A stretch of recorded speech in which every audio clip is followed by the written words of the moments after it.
في إحدى ليالي الشتاء القارصة استيقظت من النوم على خيالات تدور في عقلي حول عام 2050، من أن نيزك قد ضرب الأرض أو زادت حرارة الأرض جدا من الأحداث المتوقعة من التغيرات البيئية، وذابت قبعات الجليد وتصحرت الأراضي الزراعية، وارتفع سطح البحر لأكثر من 30 متر، وقد غرقت كثير من المدن الساحلية، وعمت الفوضى العارمة، وكان هناك اختناقات شديدة وجوع قاتل.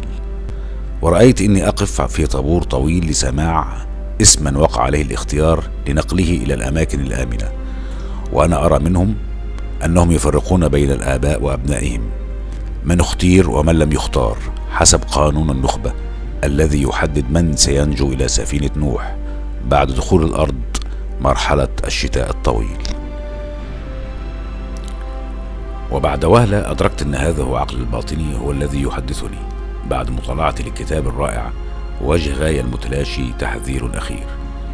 وغاية هي الأرض في الأساطير اليونانية كما أطلق عليها المؤلف جيمس لافلوك، وهو عالم بيئي يعيش بإنجلترا، وكان يتحدث عن هذا السيناريو القادم لا محالة. ثم بعد ذلك فكرت أيهما سوف يكون أشد وطأة على الأرض، هل التغيرات المناخية القادمة أم الحرب العالمية الثالثة إن وقعت؟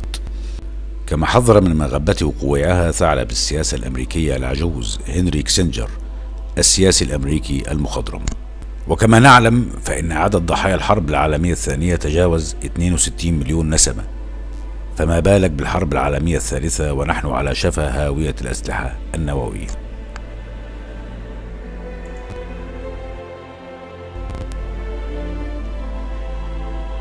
لكن تبادر لي هذا السؤال: ما الفرق أن يموت الإنسان الآن أو في الماضي أو مستقبلا؟ وما الفرق أن يموت شخص واحد بأي طريقة أو مجموعة كبيرة من البشر حتى لو ثلثي البشر كما هو متوقع؟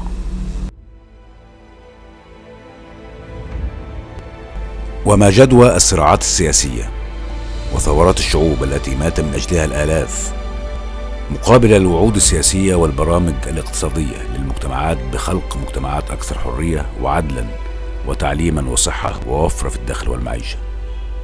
وما هي جدوى الإسهامات العلمية والاختراعات البشرية التي تعمل على رخاء الإنسان؟ إن كانت الحقيقة الوحيدة المؤكدة لنا جميعا إننا إلى زوال لا محالة ولا وجود لحلم الخلود. وهل كانت المتصوفة على حق حين اعتزلت مناحي الحياة وسلكت طريق الجبال وعاشت هناك؟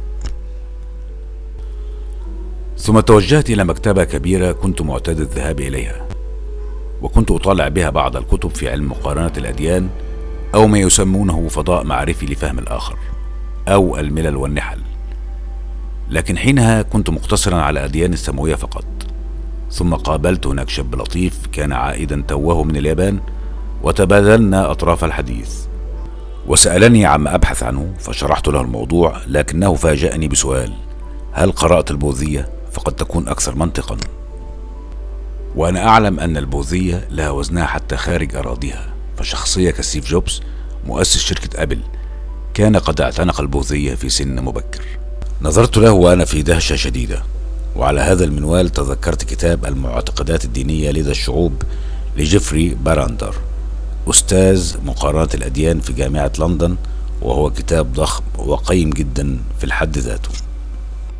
ولأني أعلم أن عدد الديانات في العالم عبر التاريخ بلغ حوالي 10,000 دين متميز، والشهير قد يبلغ 300 معتقد لدى الشعوب، ذلك لأنه لا توجد جماعة بشرية مهما تكن بدائية ليس لديها أفكار عن موجودات تعلو على الطبيعة يعتمد الإنسان في وجوده عليها. وبعملية حسابية بسيطة وجدت لكي تطلع عن كسب وبعمق عدد معقول من المعتقدات لدى الشعوب قد يستغرق ذلك عدة سنوات طويلة. وعلى ما أعتقد أنك عندما تصل إلى دراسة المعتقد الأخير حتما ستكون نسيت المعتقدات الأولى التي قرأتها، فضلا عن أن المخ البشري قد لا يستطيع أن يقارن بين أكثر من 7 من البدائل في الوقت نفسه.